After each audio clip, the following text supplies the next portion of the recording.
Following the pardon of his son Hunter earlier this month, President Joe Biden has commuted roughly 1,500 sentences and pardoned 39 people in the largest single-day act of clemency in modern history. Prior to the announcement Thursday, President Biden had issued just 122 commutations and 21 pardons in nearly 4 years. It comes as some Democrats have suggested that Biden should preemptively pardon individuals who may be targets of the incoming Trump administration. For the very latest, we bring in the Hill White House correspondent Alex Gangitano. Alex, thanks for coming on. Of these people, I understand that a lot of them were released to house arrest during the COVID-19 pandemic.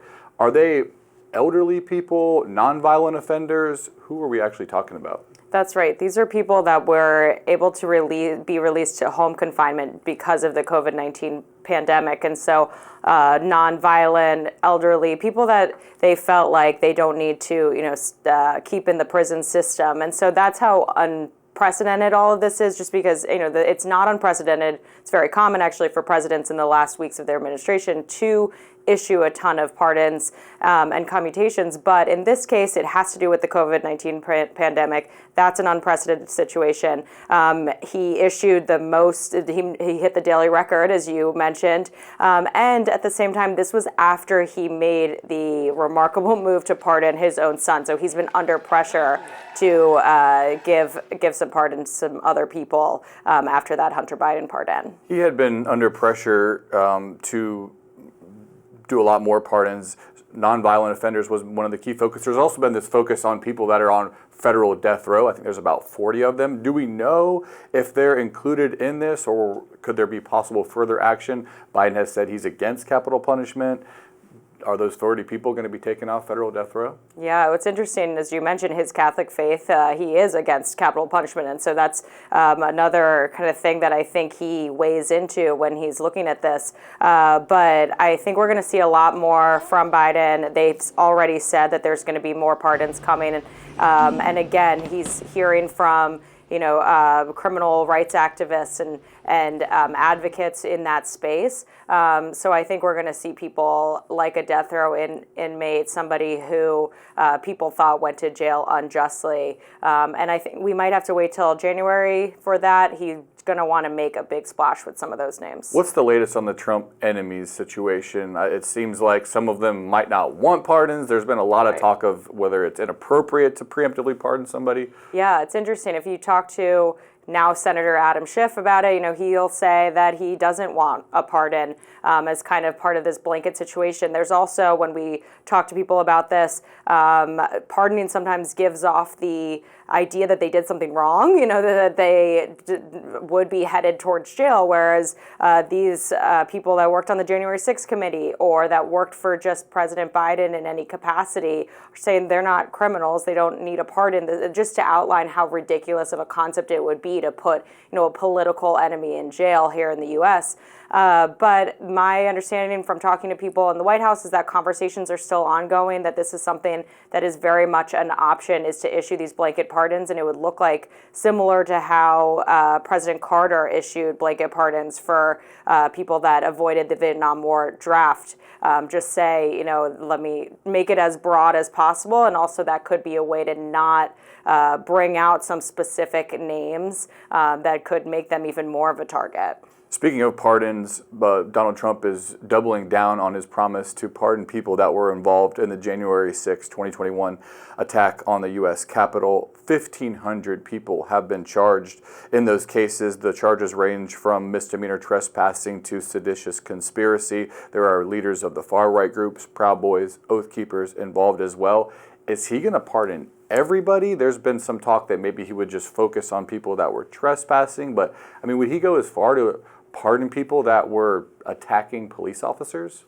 Yeah, it's interesting. He did tell Time Magazine in his interview when he was named the Time Person of the Year that in the first hour we're going to see pardons, but he said on most of these January 6 offenders. And so I think that's the big question. The Republican Party is supportive of police officers. And so somebody who assaulted a police officer, what does that look like optically to pardon somebody like that? But he has long vowed to that he would pardon these Trump supporters who stormed the Capitol that day. So I think we're going to see him he's doubling down on this, but I do think we're going to see him try to be more targeted in that approach. As you mentioned, there are people that were penalized for things like trespassing, and then there's people that went all the way to assaulting police officers. And so I think he's going to have to look at some of the charges here. Traditional thinking on political optics would say that releasing people from prison that beat up police officers would not be a good idea. I don't know if that applies to Trump at this point in time. FBI Director Christopher Wray is stepping down at the end of the Biden presidency. Wray was actually appointed by Trump in 2017, but Trump has soured on him since. He blamed him for the raid on Mar-a-Lago in 2022. That was part of the investigation into Trump's handling of classified documents. It's not a surprise, probably, that Wray stepped down. Trump has already named a replacement, Kash Patel, someone who has said that he has this enemies list and he's going to take a more forceful approach inside the FBI to possibly go after Trump's enemies. What is the reaction on Capitol Hill? Usually FBI directors stick around for longer than this. That's right. So going into this week before Wray had said he would be leaving, the reaction we were hearing from the Hill about Kash Patel was basically that Republican senators are going to fall in line. They are going to support this Trump loyalist, somebody who the Trumps only brought in order to, carry out his vows of retribution in a way that he didn't think Christopher Wray would do that. As you mentioned, Wray was attacked by Trump for this raid on Mar-a-Lago over the unclassified documents. So he wants someone who's 100% going to back him regardless of the situation, and Wray was not that guy. And I think there were people, Republicans that we talked to on Capitol Hill, who supported Wray. When Kash Patel was first named, they were saying this is unprecedented because he still has more years to go in this position, and we like him. We think he answers our questions well when we bring him up to Capitol Hill. He's an honest man doing some hard work.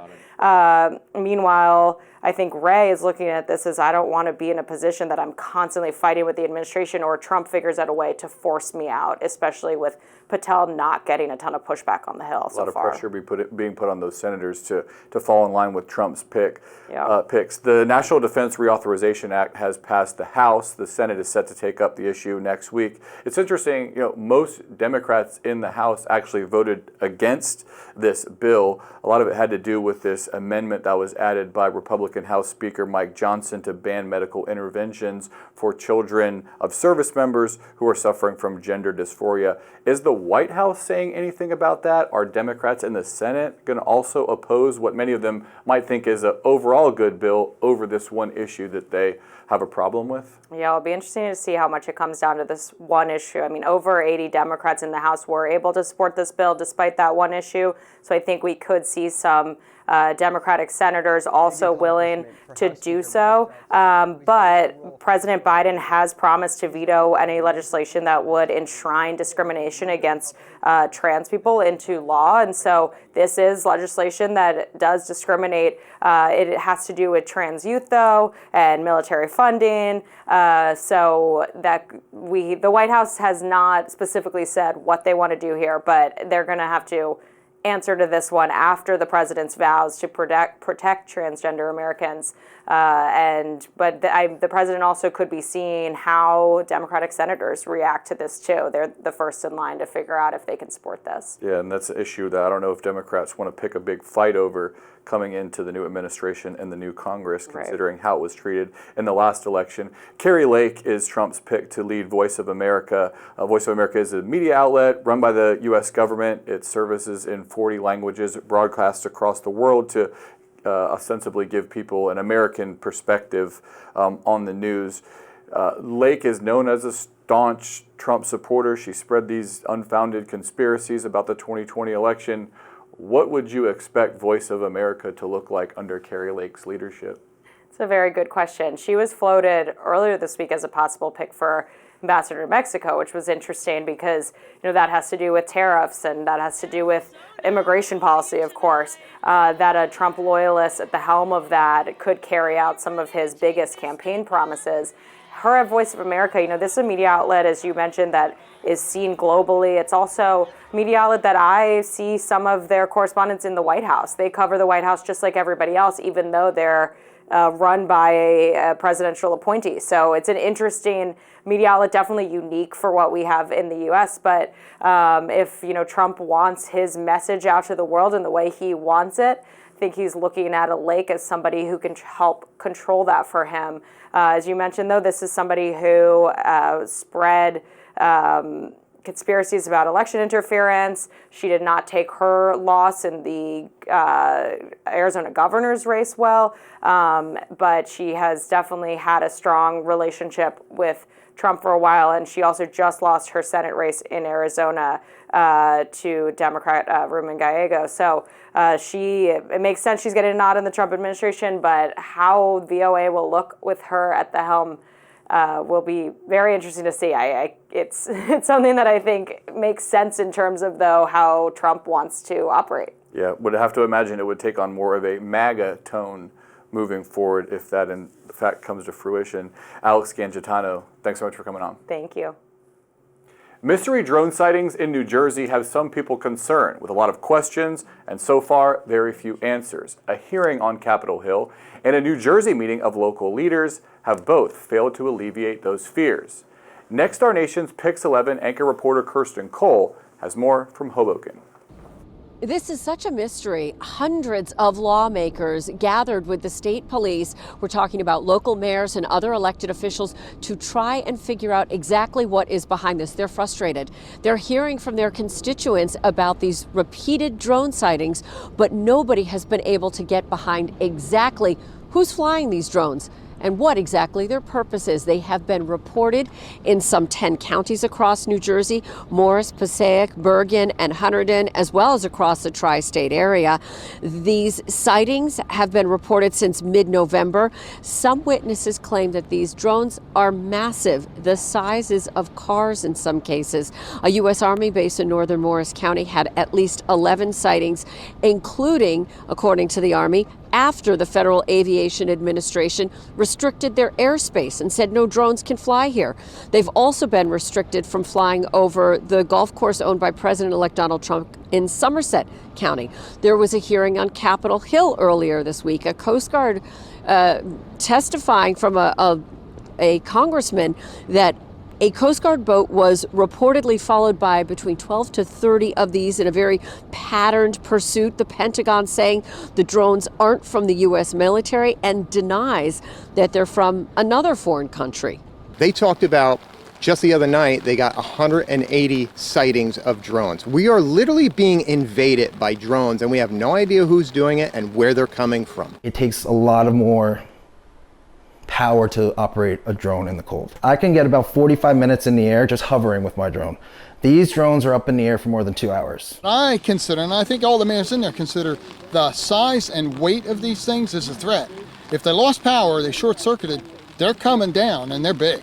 Republican Congressman Jeff Van Drew of New Jersey, he made another claim that there was an Iranian mothership parked off the coast of New Jersey, and it was sending drones up and into New Jersey.